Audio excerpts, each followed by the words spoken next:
Sports fans, welcome back to my channel. Okay, let's talk about this here. We're going to talk about Victor Wembanyama going ape poop last night, and we're going to talk about LeBron and the Lakers in the play-in and what we think will happen. But first, let me stand corrected on, I don't know if he's a sub or what, but he comes on my channel and he tried to correct me a couple times. And I told him one thing, he told me another, and I stand corrected. Yes, Michael Jordan did win 4 gold medals, but he did not win 3 gold medals in college. He won a gold medal in '83 at the Pan Am Games, right? In college, and he won 1 gold medal in the '84 Olympics. The other gold medal that he won was in '92 in the Tournament of Americas in Portland. And the other gold medal was in Barcelona in the '92 games, Olympics. So I stand corrected. He did not win 3 gold medals in college, but he did win 4 gold medals overall. So I was right about 4 gold medals, but he did not win 3 in college. I initially said he did win 4 gold medals, but I thought he won three of those in college and one of those as a pro. So he won 2 as a pro, 2 in college.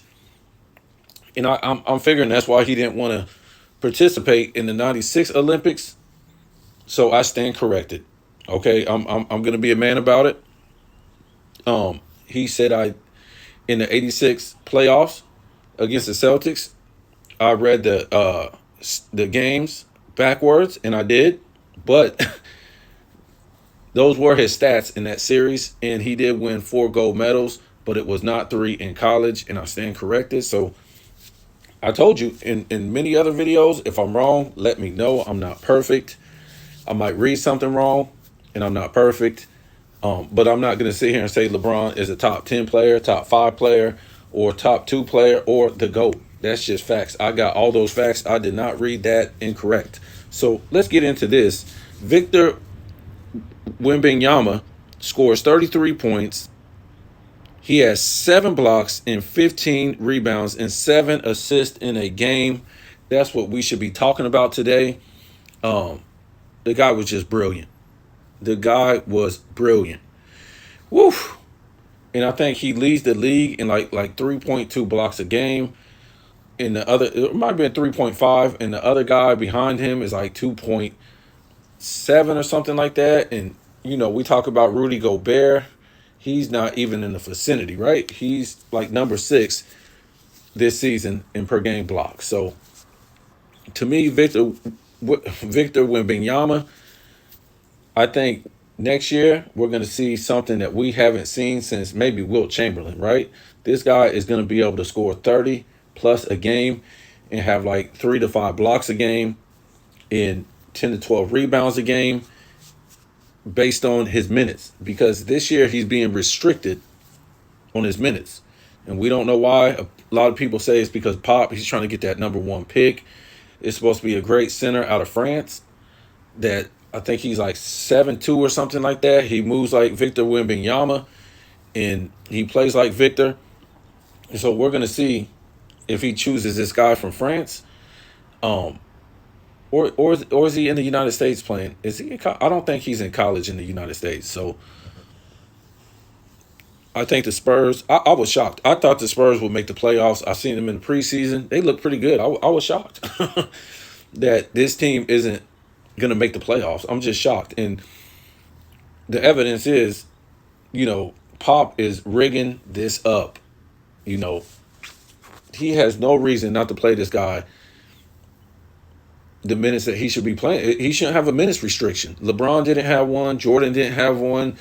Kobe didn't have one, even though he came off the bench his rookie season.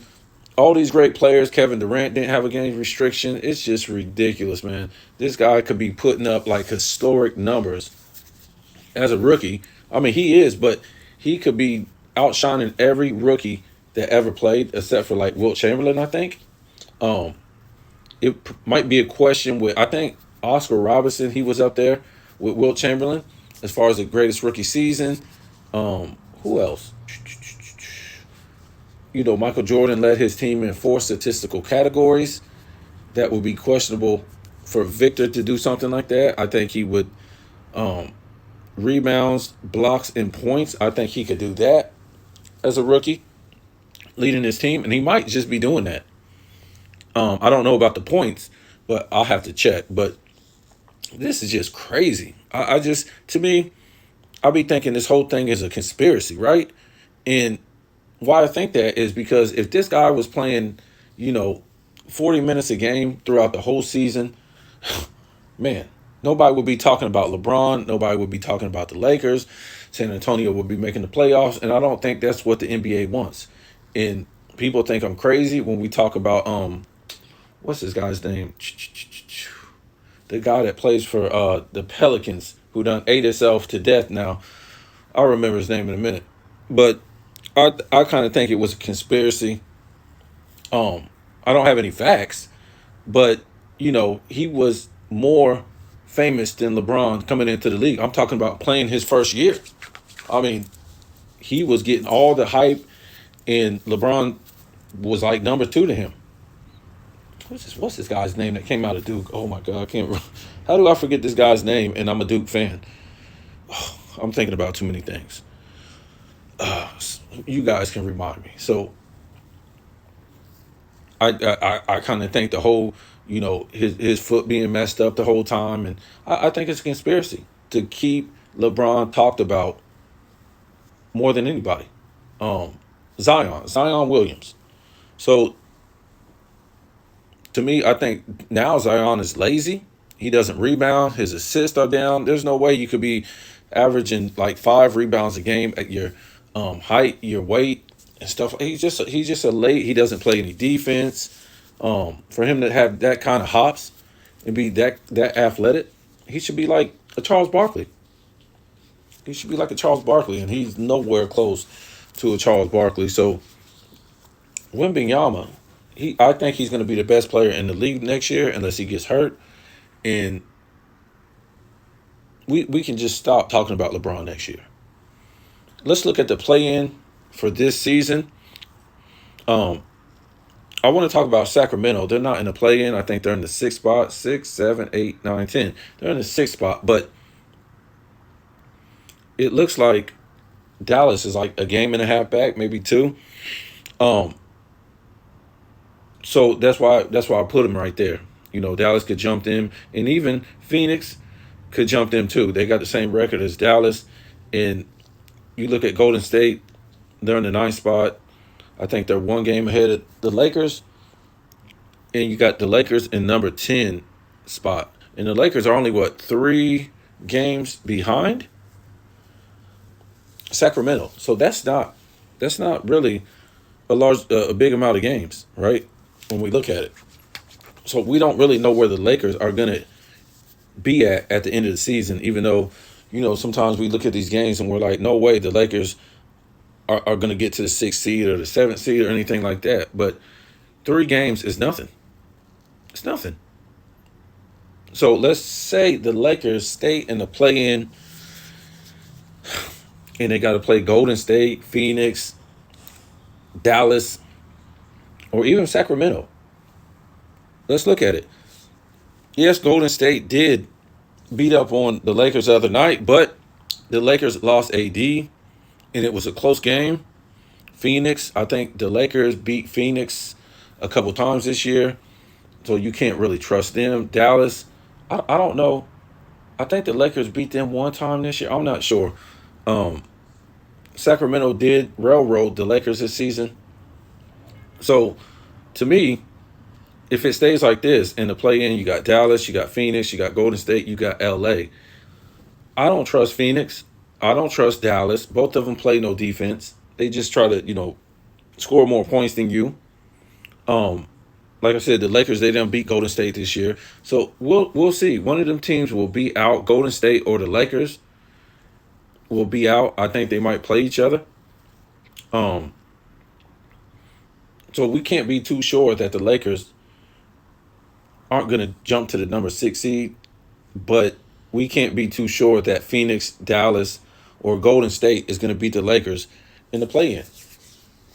Okay, and we can't be too sure that the Lakers are going to stay in the play-in. They could jump all the way up to, number 6. But I'm not rooting for the Lakers. I'm not a LeBron fan. I'm not a Lakers fan. But I just look at this and find it interesting when we look at the play-in. And now I'm going to look at, because I keep looking at the Lakers schedule and they get so many days off. It's not even funny. It's like, why do these guys get so many days off? And I'm going to prove to you right here what I'm talking about when I'm talking about their schedule. Let me see if it'll pop up, because I think they play tonight and they don't play all the way until like Friday, if I'm not mistaken. Of course, this thing is going to take forever to load. Let me see. What are you doing, man? Hold on for 1 second. So, of course, the Lakers play the Hawks tonight, and the Lakers play at home. They haven't played since Friday, right? So they got 2 days off. And let me check out their schedule right here. They seem to get all these days off. Come on, man. I don't know why this thing is so slow.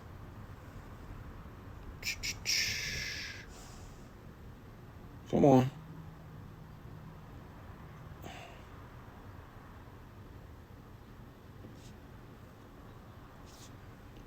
Man, this thing is super slow.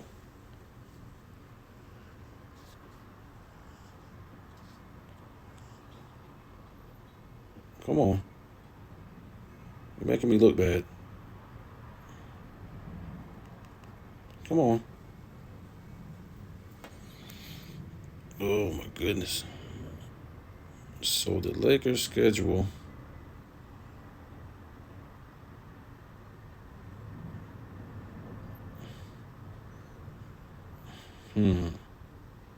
Right. So the Lakers play tonight on Monday. They don't play again until Friday. Why do they get so many days off? I don't understand why they're getting all these days off.